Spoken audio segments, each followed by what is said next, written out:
அன்புள்ளம் கொண்ட விஆர்டிஐ நேயர்களே வணக்கம். நான் உங்கள் அறிமுக ஜோதிடர் வெங்கடேஸ்வரன். இப்ப நம்ம எதை பத்தி பார்க்க போறோம்னா சித்திரை மாத பலன்களை பத்தி பார்க்க போறோம். இந்த சித்திரை மாத பலன்கள்னா என்னன்னா, சூரிய பகவான் சித்திரை மாதத்துல மேச ராசியில சஞ்சரிக்கிறார். அப்படி மேச ராசியில சஞ்சரிக்கும் போதுல எந்தெந்த மாதிரியான பலன்களை ஒவ்வொரு ராசிக்கும் தனித்துவமா தருவார் அப்படிங்கிறத பத்தி பார்க்கறத இந்த சித்திரை மாத பலன்கள். அதுவும் இல்லாம இந்த சித்திரை மாதத்துல எந்தெந்த கிரகங்கள் பெயர்ச்சி ஆகுது, அந்த பெயர்ச்சியால என்னென்ன வகையான நல்லதும் கெட்டதும் நடக்குது அப்படிங்கிறத பத்தி பாக்குறதுல இந்த சித்திரை மாத பலன்கள். அதுவும் இல்லாம இப்ப வாங்க எந்தெந்த கிரகங்கள் எந்தெந்த ராசியில இருக்கு, எப்ப பெயர்ச்சி ஆகுது அப்படிங்கிறத பார்ப்போம். முதல்ல சூரிய பகவான் மேச ராசியில உச்ச நிலையிலையும், செவ்வாய் பகவான் கடகராசியில நீச்ச நிலையிலையும், குரு பகவான் ரிஷப ராசியிலையும், 6ஆம் இடத்துல ராசிக்கு காலபுருஷ தத்துவப்படி ராசிக்கு 6ஆம் இடமான கன்னி ராசியில கேதுவும், 12ஆம் இடத்துல ராகு, சனி, சுக்கிரன், புதன், இவங்க 4 பேரும் இணைஞ்சிருக்காங்க. இந்த புதன் பகவான் மட்டும் மே 7ஆம் தேதிக்கு அப்புறம் மேச ராசிக்கு பயிற்சி ஆகிறார். அப்படி பயிற்சி ஆகும் போதுல என்ன மாதிரியான மாற்றங்கள் இருக்கு அப்படிங்கறத 12 ராசிகளுக்கும் இப்ப வாங்க பார்ப்போம். கன்னிராசி என்பர்களே, இந்த சித்திரை மாதமானது உங்க ராசிக்கு 8ஆம் இடத்துல சூரிய பகவான் சஞ்சரிக்கிறார். அதுவும் யாரு உங்க ராசிக்கு 12ஆம் அதிபதி. அந்த 12ஆம் அதிபதி ராசிக்கு 8ஆம் இடத்துல உச்ச நிலையில சஞ்சரிக்கும் போதுல என்ன ஆகும்? விபரீத ராஜயோகம் நடக்கும். யாருக்கு? வெளியில வேலை பார்க்கிறவங்களுக்கு, சொந்த ஊரை விட்டு வெளியில போய் வேலை பார்த்து சம்பாதிக்கிறவங்களுக்கு, வெளிநாட்டுல வேலை பார்க்கிறவங்களுக்கு, அதே மாதிரி வெளிநாடு சார்ந்த அமைப்புல யோகம் உள்ளவங்களுக்கு, இவங்களுக்கெல்லாம் உண்மையிலே ஒரு அற்புதமான காலகட்டம். அதே மாதிரி மருத்துவம் சார்ந்த துறையில இருப்பவர்களுக்கு ஒரு அருமையான நேரம். இன்னும் சொல்ல போனா மேலதிகாரிகளின் ஆதரவு, இல்ல உங்களோட மூத்தோர் பெரியவர்கள், இவர்களால உங்களுக்கு ஒரு நன்மதிப்பு, மரியாதை, சன்மானம் மிகுந்த வாழ்க்கை. இது இல்லாம எடுத்த காரியங்களிலும் இத்தனை நாள் கஷ்டப்பட்டிருப்பீங்கன்னா இல்லைன்னு சொல்ல, ஆனா இந்த நேரத்துல ஒரு பாசிட்டிவ் வைப்ரேஷன் மாதிரி நல்ல விஷயங்கள் நிறைய நடக்கும். அதே மாதிரி உங்களுக்கு இந்த நேரத்துல இளம் வயதினராக இருக்கும் பட்சத்தில் திருமணம் சார்ந்த அமைப்பு அதிகமான வாய்ப்பு இருக்கு. அதாவது ராசிக்கு 7ஆம் இடத்துல சனியும் ராகும் இணைந்ததுனால் கலப்பு திருமணம், அதாவது லவ் மேரேஜ்ன்னு சொல்லுவாங்கல்ல, அந்த மாதிரி அமைப்புல இந்த நேரத்துல திருமணம் நடக்கும். லவ் மேரேஜா இருக்கட்டும், இல்லாட்டி கலப்பு திருமணமா இருக்கட்டும். அதே மாதிரி விவாதத்துக்கு உட்பட்ட திருமணம், அதாவது கொஞ்சம் பேசி காம்ப்ரமைஸ் பண்ணி அப்புறமா மேரேஜ் பண்ற மாதிரி உள்ள சூழ்நிலையில இந்த நேரத்துல உங்களுக்கு திருமணம் நடக்கும். ஏன்னா ராசிக்கு 7ல சுப கிரகங்கள் இருந்தா எந்த பாதிப்பும் இல்லை. அசுப கிரகங்கள்னு சொல்லப்படுற சனி ராகு இணைந்து உங்களுக்கு திருமணம் சார்ந்த அமைப்பை கொடுக்கறதுனால பல வகையில ஏற்றத்தை தான் தருமை ஒழிய இறக்கத்தை தராது, முன்னேற்றத்தை கொடுக்கும். திருமணம் சார்ந்த அமைப்பு நல்லா இருக்கும், ஆனா கொஞ்சம் போராடித்தான் திருமணம் பண்ணணும். அதே மாதிரி ஏற்கனவே திருமணம் மாணவர்களாக இருக்கும் பட்சத்தில், எனக்கு ஆல்ரெடி மேரேஜ் ஆச்சு, எனக்கு எப்படி சார் இருக்கும் அப்படின்னு கேக்குறீங்களா, உங்களுக்கு இந்த நேரத்துல மனைவி கொஞ்சம் வாக்குவாதம் பண்ணுவாங்க, சண்டை போடுவாங்க. ஏன்னா 7ஆம் இடத்துல சனி ராகு. சோ இந்த நேரத்துல மனைவி தான் உங்களுக்கு பிரச்சனையாவே இருப்பாங்களே ஒழிய, சண்டை போடுறவங்களாவே இருப்பாங்களே ஒழிய, தேவையில்லாம வீண் வாதங்கள் பண்ணிக்கிட்டு இருக்க வேண்டாம் மனைவி கிட்ட. அதே மாதிரி அவங்களே ஒரு கட்டத்துக்கு மேல சண்டை போடுறாங்களா, சத்தம் போடுறாங்களா, நீ சொல்றதுதான் சரி, சரண்டர் ஆயிருங்க. கணவரா இருக்கும் பட்சத்தில் மனைவியிடம், மனைவியாக இருக்கும் பட்சத்தில் கணவரிடம் சரண்டர் ஆயிருங்க. நீங்க தான் சரி, எனக்கு உங்களை விட்டா வேற யாரும் இல்லை அப்படின்னு காலில் விழுந்துருங்க. யார்கிட்ட உங்க கூடவே வாழ்க்கை பூரா வரவங்கள்ட்ட தானே காலில் விழுந்து கிடக்க போறீங்க, தப்பு இல்லையே. அதனால ஒரு சிக்கல் இல்லையே, பிரச்சனை இல்லையே, நீங்க அதை பண்ணலாமே. ஏன்னா இந்த ராசிக்கு 7ஆம் இடத்தில் சனி பகவான் செல்லும் போது இந்த மாதிரி விஷயங்களை கொஞ்சம் அதிகமா படுத்துவாரு, பிரிவினையை உண்டாக்க பார்ப்பாரு கணவன் மனைவி உறவுக்கிடையில. சோ இந்த மாதிரி அமைப்புகள்ல கொஞ்சம் கவனமாகவும் விட்டு கொடுத்தும் போறது நல்லது. அதே மாதிரி ராசியாதிபதி நீச்சம் அடைந்த நிலைமையில இருந்தாலும் சித்திரை மாதம் 23க்கு பின் 8ஆம் இடத்துக்கு போறார். அப்படிங்கும் போதுல வம்பு வழக்கு சார்ந்த அமைப்புகள்ல உங்க பேரு வெளியில வரணும். வழக்கு ரீதியான விஷயங்கள்ல, டாக்குமெண்ட் சார்ந்த விஷயங்கள்ல உங்க பேரு வெளியில வரணும். அதே மாதிரி தொழில் சார்ந்த அமைப்பு உண்மையிலேயே நல்லா இருக்கும்.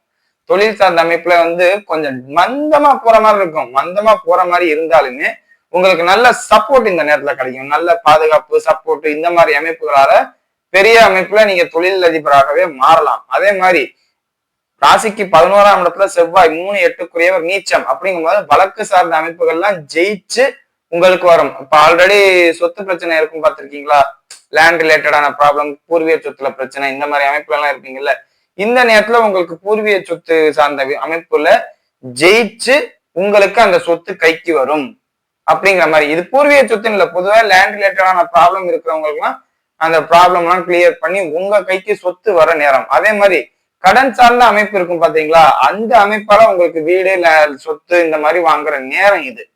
இப்ப ஒருத்தர் நினைச்சிருப்பீங்க இந்த இடத்த வாங்கி போட்டா தேவையில்ல, ஆனா ப்ராப்பர் பினான்சியல் ஸ்டேட்டஸ் என்கிட்ட இல்ல அப்படி, இந்த நேரத்துல கடன் கொடுத்து உங்களுக்கு உதவுவாங்க. சோ இந்த நேரத்தை நீங்க பயன்படுத்துங்க. கடன் வாங்கி இடம் வாங்குவது, கடன் வாங்கி வீடு கட்டுவது, கடன் வாங்கி வண்டி வாங்குறது, இந்த மாதிரி அமைப்புகள்லாம் உங்களுக்கு நல்ல முறையிலே இருக்கு. எல்லாமே சூப்பரா அமையும். அதே மாதிரி குழந்தைகள் சார்ந்த அமைப்புல கொஞ்சம் கவனமா இருக்கணும். அதே மாதிரி ஆல்ரெடி கன்சீவ் ஆகி குழந்தை பிறக்கிறவருங்களா, இந்த இந்த மாசத்துல எனக்கு டெலிவரி ஆக போகுது அப்படிங்கிற அதிகபட்சம் பெண் குழந்தைகள் மகாலட்சுமியே உங்க வீட்டுக்கு வர வாய்ப்பு அதிகம். காரணம் என்ன, அதிகமான செவ்வாய் நீச்சம் 11ஆம் இடத்துல நீச்சம் பெற்ற செவ்வாய் 5ஆம் இடத்தை பாக்குது. அதனால ஆண் வாரிசோட பெண் வாரிசுகளுக்கு தான் இந்த நேரத்துல அதிகமா குழந்தை பிறக்கிற தன்மை நிகழும் அப்படிங்கிறத சொல்றேன். இது மட்டும் இல்லாம உங்களுக்கு ராசிக்கு 12ஆம் அதிபதியான சூரியன் உச்ச நிலையில இருந்து 8ஆம் இடத்துல போறதுனால வழக்கு சார்ந்த அமைப்புகளால உங்களுக்கு பெயர் கிடைக்கும், புகழ் கிடைக்கும். அதாவது உங்க நேம் வெளியில வரும். அதாவது இந்த கட்ட பஞ்சாயத்துன்னு சொல்லுவாங்கல்ல, அந்த லைன்ல இருக்கிறவங்களா இருந்தா நீங்க இந்த நேரத்துல ரொம்ப பெரிய ஆளா வருவீங்க. அதே மாதிரி ஜட்ஜு, வக்கீல் இந்த மாதிரி ரிலேட்டடா ஃபீல்ட்ல இருப்பீங்க பாத்தீங்களா, உங்களுக்கும் ஒரு அற்புதமான காலம். பதவி உயர்வுக்கு ரெடியா இருங்க. வக்கீல் சார்ந்த அமைப்புல இருக்கிறவங்க எல்லாம் கவர்மெண்ட் வக்கீல் ஆகணும் அப்படின்னா இந்த நேரத்துல எக்ஸாம் எழுதினீங்கன்னா இந்த நேரத்துல எக்ஸாம் சார்ந்த அமைப்பு, இல்லாட்டி பெரிய பெரிய அரசியல் ஈடுபாட்டுல உள்ளவங்க, அரசு அதிகாரியில உள்ளவங்கள்ட்ட உங்களோட வழக்குகள் போகும். அதாவது அவங்களோட வழக்குகளை எடுத்து நீங்க வாடாதுங்க அப்படின்னு சொல்லி உங்கள்ட்ட ஆப்பர்ச்சுனிட்டிஸ் கிடைக்கும். உண்மையிலே இந்த கோர்ட் ரிலேட்டடா இருக்கிறவங்களுக்கு தான் இது ஒரு அற்புதமான நேரம். அதே மாதிரி இந்த இது எல்ஐசி ரிலேட்டடா இருப்பாங்கல்ல, அவங்களுக்கும் இது ஒரு அற்புதமான எல்ஐசி ரிலேட்டடா இருக்கிறவங்களுக்கு அவங்க கிளைண்ட்ஸ் வந்து இழுவையில போட்டிருப்பாங்க. அதாவது பணத்தை கட்டாம அப்படியே போட்டு வச்சிருப்பாங்க. இந்த நேரத்துல சிறன்னு எல்லாமே அது வந்துடும். டக்கு டக்கு டக்கு டக்குன்னு நான் அவங்களோட கணக்கை நான் என் கணக்கை நான் முடிச்சிடறேன்ப்பா அப்படிங்கிற ஒரு தன்மைக்கு மாறி டக்கு டக்கு டக்கு டக்குன்னு வேலை பார்ப்பாங்க. எல்லாமே உங்களுக்கு சாதகமான நேரம். கைக்கு வருமானம் அதிகமாக வர வேண்டிய நேரம். பிறர் பணம் உங்களோட கைக்கு வர வேண்டிய நேரம். சோ இந்த வாய்ப்பை பயன்படுத்திக்கோங்க. குருட்டு அதிர்ஷ்டத்தை நம்ப வேண்டாம். அடுத்தவங்க பணத்தை நம்ம எடுத்துட்டு ஓடணும் அப்படின்னு நினைக்க வேண்டாம். ஆனா கைக்கு அதிகமான பணம் வரும். அந்த பணத்தை எப்படி கையாண்டா நமக்கு நம்மளோட வாழ்க்கையை முன்னேற்றத்துக்கான பாதையில கொண்டு போலாம் அப்படிங்கிறத யோசிச்சு பண்ணுங்க. அதே மாதிரி நம்ம ராசியில கேது பகவான் சஞ்சரிக்கிறார். சோ இந்த நேரத்துல உங்களோட குழப்பமும் தனிமையும் வெறுத்து போற தன்மையும் தான் உங்களை வந்து மருத்துவமனைக்கு, அதாவது மனநல பாதிப்பால மருத்துவமனைக்கு போற மாதிரி தன்மை நிகழுங்க. அதுவும் யாருக்குன்னா இந்த உத்திர நட்சத்திரக்காரர்களுக்கு. ஏன்னா ராசியில நட்சத்திரத்திலே கேது போதா, அந்த நட்சத்திரக்காரர்களுக்கு மட்டும் கொஞ்சம் மனநிலை பாதிக்கப்பட்டு மருத்துவமனைக்கு செல்ற தன்மை ஏற்படும். இல்லாட்டி பைல்ஸ் ரிலேட்டட் ப்ராப்ளம், அதுவும் கேதுதான். ஸோ பைல்ஸ் ரிலேட்டட் ப்ராப்ளமால நீங்க இந்த நேரத்துல மருத்துவமனைக்கு போற மாதிரி ஒரு தன்மை இந்த மாதிரி சூழ்நிலைகள்ல நிகழும். அதெல்லாம் நீங்க பாத்துக்கங்க. இல்லாட்டி இதை என்ன தவிர்த்துக்கிறது எப்படி சார் அப்படின்னு நினைக்கிறீங்களா? ஸோ வெளியில போய் சாமி கும்பிட்டாங்க, ஊரை விட்டு வெளியில போங்க. ஆனா அது கோயில் ரிலேட்டடா போங்க, வேற எதுவும் இல்லை. ஏன்னா கேதுங்கிறது ஆன்மீக கிரகம், வேற எதுவும் இல்லை. அப்படிங்கிறப்ப அந்த ஆன்மீக கிரகத்துக்கு ஏற்றப்ப நம்ம ஸ்டெப் எடுத்தோம்னா அது நீட்டா ஓடிடும். எந்த ப்ராப்ளமும் இல்லாம நமக்கு சாதகமான தன்மையில கொடுத்துரும். அதே மாதிரி கௌரவத்துக்காண்டி யாருக்கிட்டையும் போய் நிக்க வேண்டாம். இப்படி நின்னீங்கன்னா வம்பு வழக்கு சார்ந்த அமைப்புகள்ல மாட்டுவீங்க. அதே மாதிரி தாயாரோட உடல்நிலை இந்த நேரத்துல சற்று பாதிப்பு உள்ளாக்கும். தாயாரோட யோசனைகள் உங்களுக்கு பாதிப்பு உண்டாக்கும். சோ தாயாரோட யோசனைகள் கேட்க தந்தையாரோட உடல்நிலை தேறி வரும், பல வகையில தேறி வரும். நல்ல முறையில அவர் வந்து ஸ்ட்ராங்கா நிப்பாரு. அதாவது இன்னும் சொல்ல போனா எந்திரிச்சு நிக்கிற தன்மை வந்து நிற்கும். படுத்த படுக்கையா இருக்கிறவங்களா இருக்கும் பட்சத்தில் எந்திரிச்சு நிக்கிற தன்மை வரும். மற்றபடி சொல்லணும்னா இந்த சொன்னேன் பாத்தீங்களா, சொத்து ரிலேட்டடா உங்க கைக்கு வர வேண்டிய நேரம், அந்த கைக்கு வர வேண்டிய சொத்துக்கள் வந்து ரொம்ப எக்ஸ்பெக்ட் பண்ணிடாதீங்க. ஒரு நிதானமா எக்ஸ்பெக்ட் பண்ணுங்க. வேணா வழக்குல முடிவு தீர்ப்பு வர நேரம் இது.